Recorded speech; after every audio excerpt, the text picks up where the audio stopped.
Habari ndugu mpenzi mtazamaji, nipo na mshauri wa tiba na afya. Atajielezea majina yake na kitu ambacho yeye anajihusisha nacho. Karibu sana. Okay, asante. Kwa majina naitwa Obedi Stefano Zinyangwa, ni mshauri wa afya. Kwa Instagram natumia Dr. Rob Tanzania, Facebook natumia Mifupa na Maungio. Okay, ningependa kujua ni kitu gani hasa ambacho wewe kama mshauri wa tiba na afya umekuja kutushauri leo? Okay, nimekuja kuzungumzia changamoto ya kisukari kwa sababu ndio changamoto ambayo sasa hivi inakuwa inawasumbua watu wengi, lakini pia watu wengi wamehangaika kwa kutumia madawa mengi bila kupata tiba sahihi.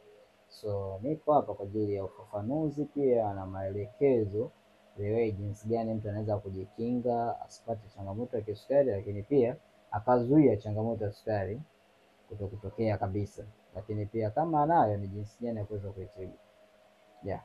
Asante. Umezungumzia kuhusu ugonjwa huu wa kisukari. Sasa kuna mtazamaji wangu ambaye hajui haswa kisukari ni nini na kwa nini kisukari hutokea katika miili ya binadamu. Okay, sana. Kisukari ni hali ya kongosho kushindwa kuzalisha insulin, hivyo hupelekea sukari kupanda. Kwa hiyo kwa nini inatokea sukari inatokea? Sukari inatokea kutokana na sababu nyingi. Kwanza, sababu kubwa ni mtindo wa maisha ambayo tunaishi sasa hivi. Tunakuwa tunakosa zile natural substance ambazo zingesaidia organ au tishu za mwili ziwe katika hali yake ya kawaida. Hivyo tunatumia vyakula vingi ambavyo ni viko nje ya diet, tukizungumzia vyakula vya kisasa pamoja na vyakula vya kemikali.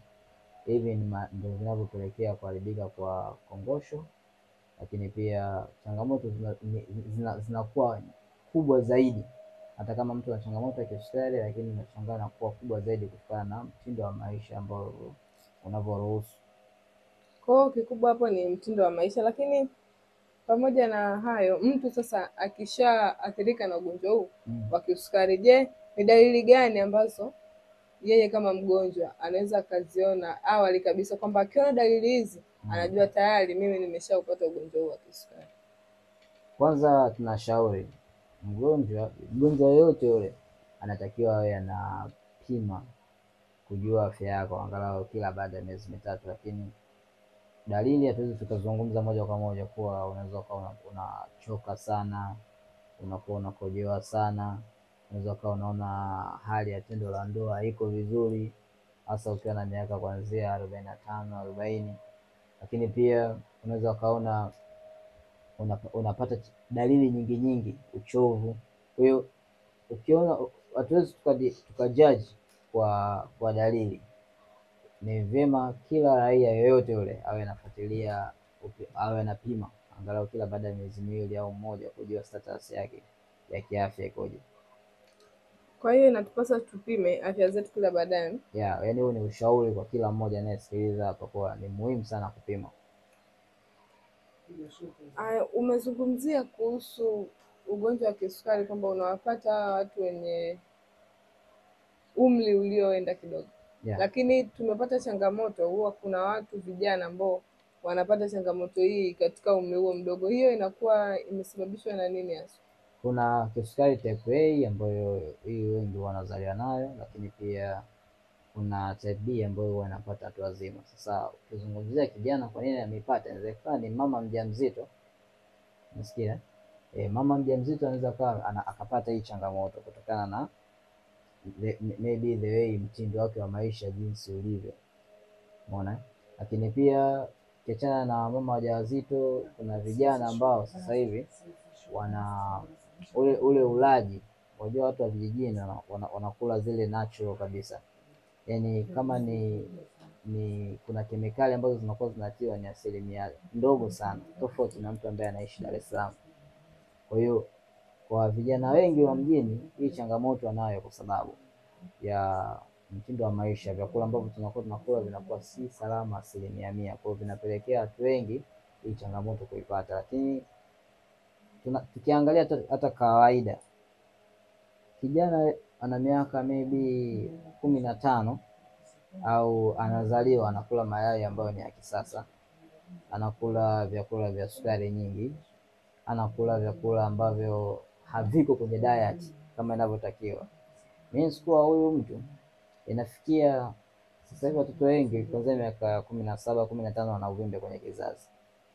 Lakini pia unakutana na mtoto ambaye ana miaka 21, 10 na wana changamoto za hizo kisukari, wana changamoto pressure, energy drinks ambazo wanakuwa wanatumia. Kwa hiyo changamoto zimekuwa kubwa kwa vijana kwa sababu ya mabadiliko pia ya ulaji wa vyakula ambavyo tunakuwa tunakula. Okay. Umezungumzia kuhusu vyakula kwamba vijana wengi wanaopata ugonjwa huu kwa sababu ya mtindo wao wa maisha, si ndio? Sasa ningependa kujua pia, kumsaidia mtazamaji wangu, ni namna gani aweze kuishi au atumie mtindo gani wa maisha ili aweze kujiepusha na changamoto hii ya kisukari? Okay. Ushauri sio kwa vijana tu, hii ni kwa watu wote, kuanzia watoto mpaka watu wazima. Asubuhi angalau kama ni mgonjwa, hata kama ni mtu wa kawaida, jitahidi sana kupata chakula ambacho ni cha moto. Huwa inasaidia sana. Mchana unapata chakula cha kawaida tu cha vuguvugu, okay.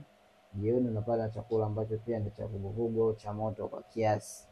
Lakini pia jitahidi katika mlo wako, kama chakula ulikula asubuhi usile mchana, kama ukula mchana usile jioni, yani usirudie chakula mlo wako wa siku moja. Lakini fiber, vyakula kama mboga za majani ni muhimu sana.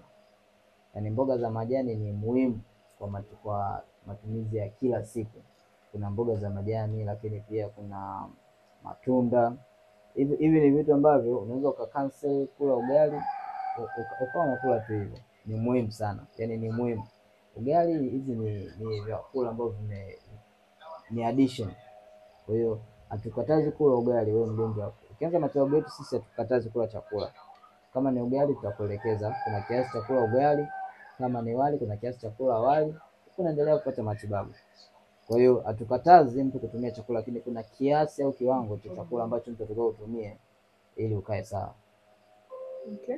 Yeah. Sasa ningependa kujua pia kumpa elimu mtazamaji wangu ni aina gani au ni madhara gani ambayo anaweza akayapata mgonjwa ambaye tayari ameshaathirika na ugonjwa huu wa kisukari. Madhara ambayo anaweza akayapata, kwanza hii kwa sababu nimehudumia watu wengi, wanaume wengi wanalalamika nguvu za kiume zimeisha.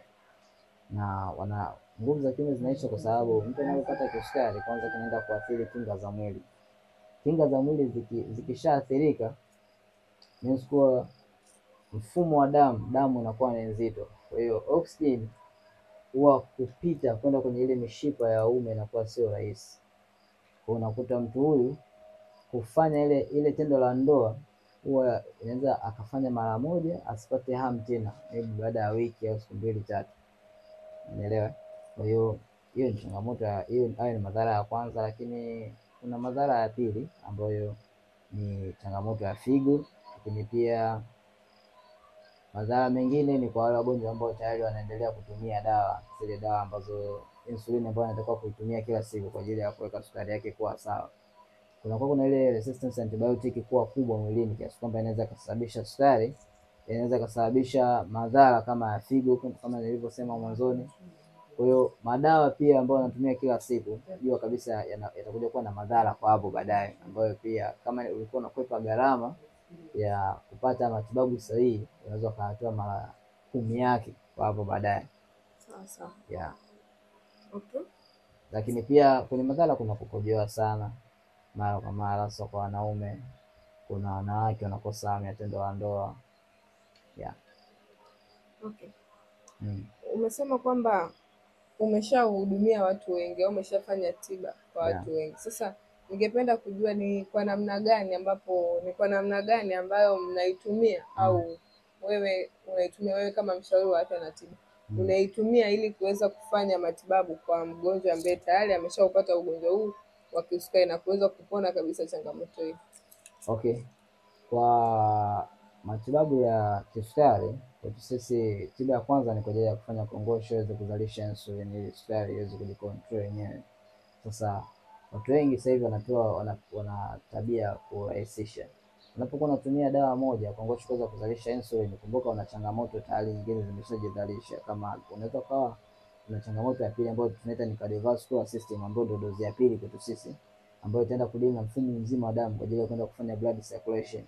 Kwa kama utafanya taratibu kongosho iweze kuzalisha insulin, lakini kumbuka kwenye mfumo wa damu unapokuwa kuna shida, unaweza kawa na ganzi, uone ushaanza kuwa hafifu na unakojoa sana, hamu ya tendo la ndoa inakuwa imepungua kwa wanawake pia. Kwa hiyo utakuta uweze kutibu kongosho alafu mfumo wa damu ukauacha. Means kwa baada ya muda lazima tatizo lijirudie. Kwa dozi ya pili inaenda kudili na mfumo mzima wa damu, lengo kwa ajili ya kwenda kufanya blood circulation, lakini pia dozi ya mwisho ni kwa ajili ya kufanya blood sugar level kuwa sawa. Sasa hii ndio wengi wanalalamika kwa tumeuziwa dozi maybe 80 lakini nimetumia tu bila matibabu, bila kupata mafanikio yoyote. Sasa huwezi kutumia hii dozi ya mwisho ambayo itaenda kuweka sukari kuwa sawa bila kutibu kongosho, bila kuweka mfumo wa damu kuwa sawa. Kwa dozi ya mwisho kwetu sisi ni kwa ajili ya kufanya blood sugar level kuwa sawa pamoja na kufanya sugar metabolism. Lengo ni kuregulate sukari irudi katika hali yake ya kawaida. Kwa hiyo kimatibabu ni lazima utumie tiba zote tatu, sio kwa kurahisisha, na ni lazima utumie tiba zote tatu ili ukae sawa. Okay. Yeah. Sasa ningependa kujua kwa kumsaidia mtazamaji wangu, mnapatikana wapi na ni kwa namna gani anaweza akapata matibabu haya kutoka kwenu?